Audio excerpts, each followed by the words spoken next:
This is 2 Doug Garage. I'm Doug Sr. Doug Jr. is holding the camera right now.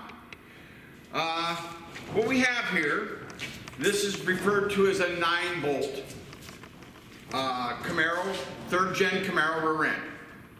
And these are kind of rare, but they're super strong.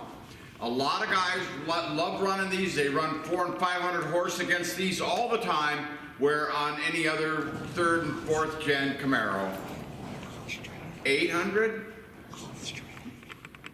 You can talk, you know. They're also from Australia. Senior here doesn't know anything, so don't let him lie to you. I know a lot of things. I'm just senile and don't remember them. Anyway, so Juniors wants to, in another lifetime, he's building a car that he's put more horsepower in. The rear end that's in that car is not really strong. They call them glass because it is a 4th gen Camaro and they are known for blowing up, which he's already done a couple times. So he's going to clean this up.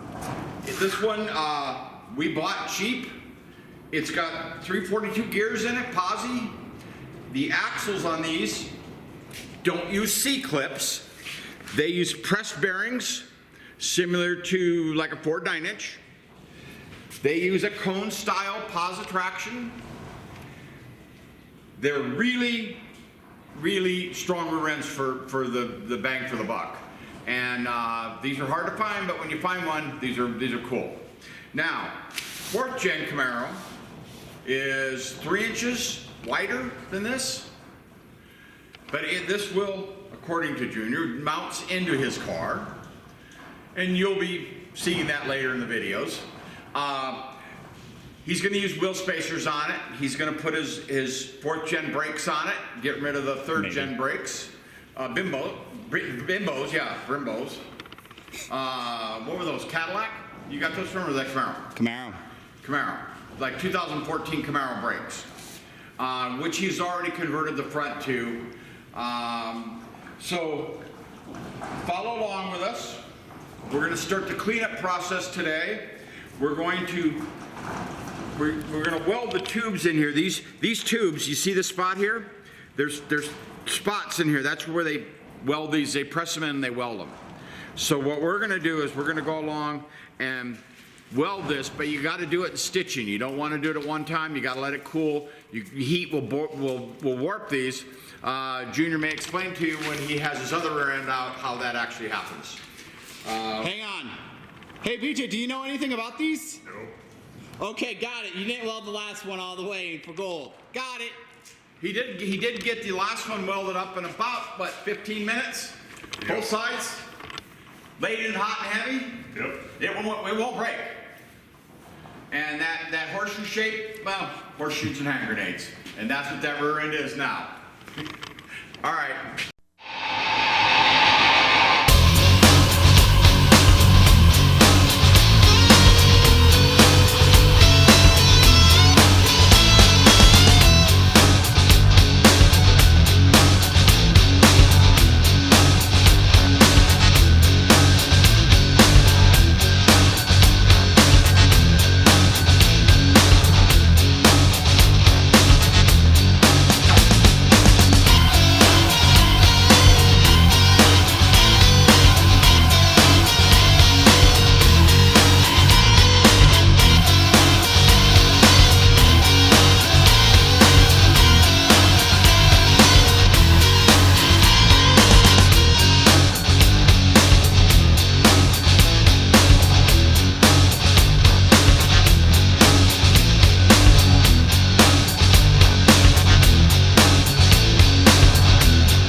So this is how you do it. So you buy some Camaro brakes here, some rotors out of the packaging. You make one of these here templates. This is off the old one, hold solid, and then opened up the holes for the holes that are bigger on the new rotors, and then you just file away until they just slip right on. And you know, that's just what you do. This is the bracket. It's going to slide right on there and it's going to be fantastic. You don't need to go to no machine shop. You know, as long as you're really close, it's good enough. Hey guys, we got the whole brake system on. I know we didn't record it. I'm gonna take them off and I'm gonna show you these plates we made. So guys, here's your plate. It's just a 1/4 inch piece of plate. And when we did this is we took and marked out, based on the other bracket, there's all these holes in it. And then by using math and stuff, we figured the distance between these holes and the distance between these holes in a triangle to the center of the hole right here, the big hole. And we're able to create these. The other thing was we also opened up these holes on these rotors. These rotors are horrible. They are cheap, they're nasty. I hate these kind of rotors, but I'm gonna I don't think it's gonna show up on camera. But basically, what's happening is there's a couple thousandths of the rotor actually moving. And this is absolutely square on these holes. We are dead center of these holes, and there's still a little bit of movement up and down. Both rotors have it, and you could tell it's within the rotor because it doesn't do it in, if this hole wasn't round or into the center, it would do this. Instead, it does this while in only a small little portion of the rotor. Not the entire rotor does it, just very few spots. There's lows and there's highs, and they're kind of sporadic around it and doesn't really make sense, other than these are just not very good that way, and they have a little bit of wobble this way, but that's okay. The wobble side to side is okay. The brake pads will take care of all of that. You won't feel it. The little bit of inconsistency of up and down were measured and then accounted for when we made these holes. So we have probably a 1/16 extra of the top of clearance inside this so that we don't rub, and our brake pads still work very well. The other thing is, I'm gonna move the camera. The other thing you will notice on these is this is actually not exactly centered inside the caliper. The rotor is actually slightly back that way, just a little bit, but that's okay. With 4 pistons like this, the pads will actually move back and forth and adjust that. Now, if we were still using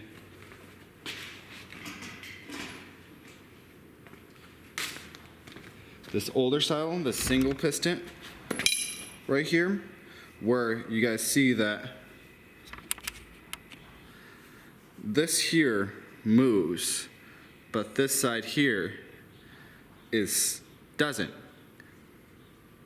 So what you do is you really want to make sure these ones are actually squared in the center of this. You really want it in the center so that this blanket force kind of clamps. If anything, you want it to always move towards this side. You want all of your clearance towards this side because this side moves to this. This has very limited movement on how it could do. Now, there is a little bit of movement for brake movement, or for brake pad wearing, that this does slide back this way, but nowhere near as consistent as this. This when it moves over will not retract when a disc brake, when you release your brakes. So you really want to make sure when you do these, you are absolutely centered. Versus these, you have a lot more leeway on what you have.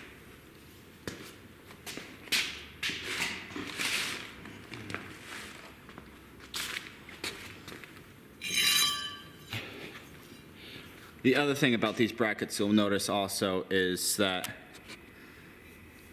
this one actually has a bunch of holes in it. This was originally so that when we mounted this, it would put the brakes right back where this rear end had it originally, where what was on the backside of the, hanging off the backside of the rear end, pointing backwards. I'll insert a clip right here to show you what that kind of looks like. Now what we have here is we put these inboard at a 45-degree-ish angle where you kind of want your brakes to really lay. So that's why this one has so many holes in it, was so that we can get the original measurements, make sure everything was good before we started to do any of the other things with this.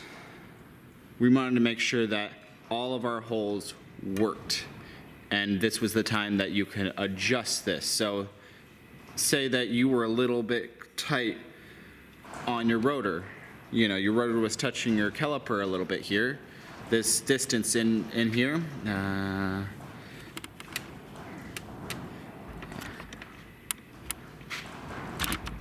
your distance right here between the rotor and the caliper was a little bit too tight. Well, here you could, this hole, we didn't have the exact size for the hole saw, so this really takes a 2 7/8 hole is what the actual flange axle size is. So we hole sawed this out to 3-inch, and then our first set of holes were absolutely perfect. Now, when I did the second set of holes, I was able to adjust it, and I did move these calipers up just a hair by moving this bracket up just a hair, because this doesn't really matter. This is just a bracket. This hole doesn't matter really much. It's not really doing much. It's not taking the weight really. It's really your holes and your bolts where it's taking all your force. Next thing we need to do is we need to get these painted. We gotta get that rear end over there painted, cleaned up, painted, and then